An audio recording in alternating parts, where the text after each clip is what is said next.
these eyes. It's insane. You got a They're nerve. so beautiful. Listen to you. So now the song that you just did, that was from the new album, right? Yes. Mm-hmm. It was so beautiful, and there's got to be so much that went into this. Why did you decide to start off with this album? How long has it taken? Well, you know what?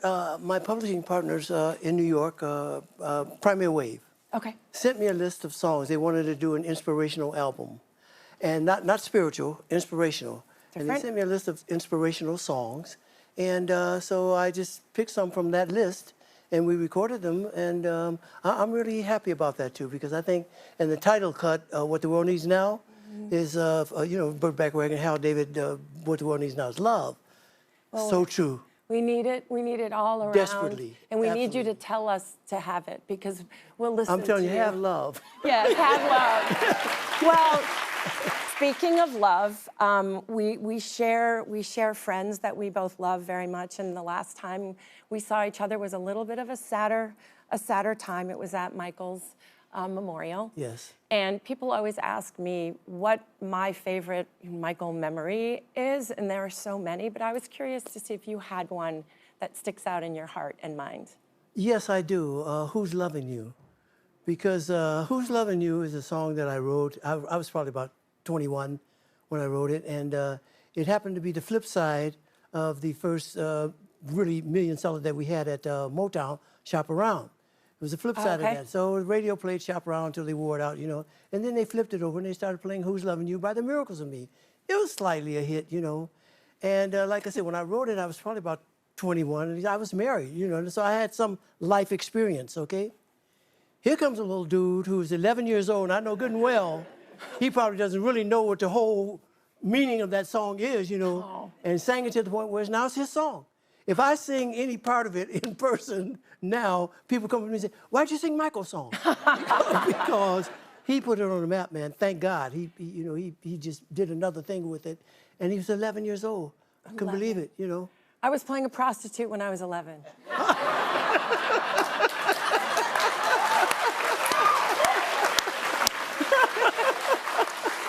Different strokes, different folks.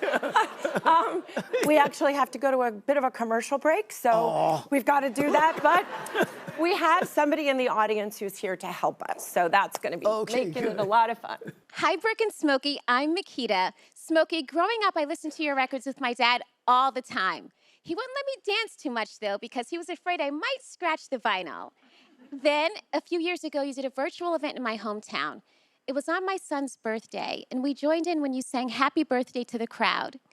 Thank you for sharing your talent with generations of my family. And stay here. Brooke has more with Smokey next. Welcome back to the Kelly Clarkson Show. I am Brooke Shields, and I'm stepping in for Kelly today, and I've got the great Smokey Robinson here with me. His new unbelievable album is called What the World Needs Now, and it drops April 25th. Oh my goodness. So this latest album is, it's a compilation, right, of classic songs as well as new songs?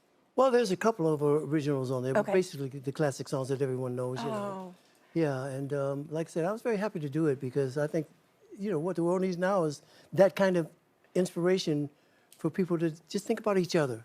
Just think about loving on each other. We're all human beings. Absolutely.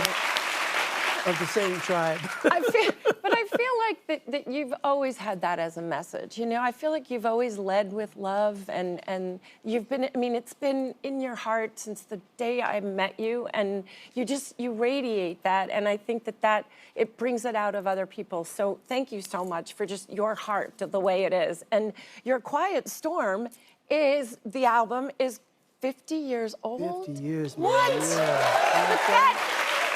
Literally, that one changed radio as it was known, correct? Yeah, they have a Quiet Storm format now for radio, But it was 50 years Tell us a little bit about Brooke. that, how it happened, though.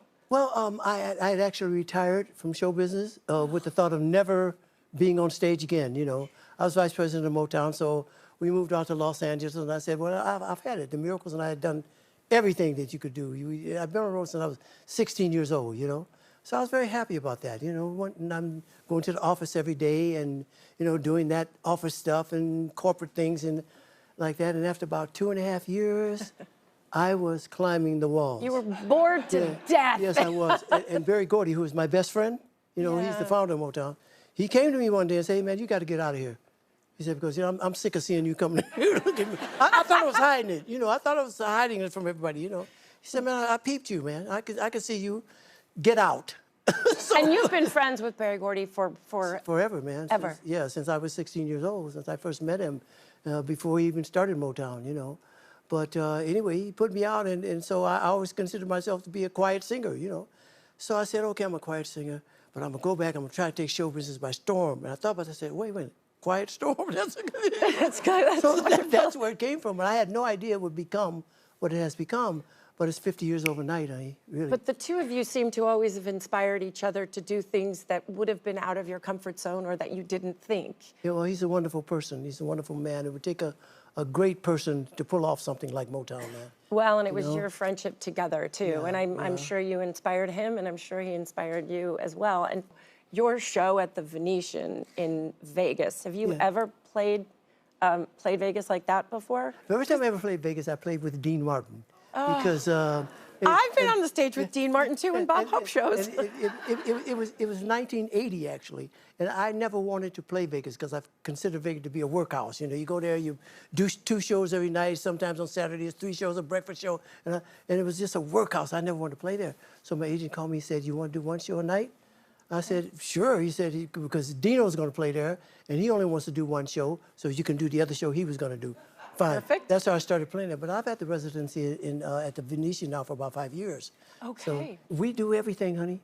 We play all the old stuff. We have a 2-hour party. You know, I tell people that all the time. People think when you're in show business, all you do is work and party, you know. And people come backstage afterwards and say, okay, man, now where's the party? I just had the party. It's time to go to sleep. I just had the party. Man. Absolutely. We got to take a commercial break. But everybody, let's give it up again for Smokey Robinson.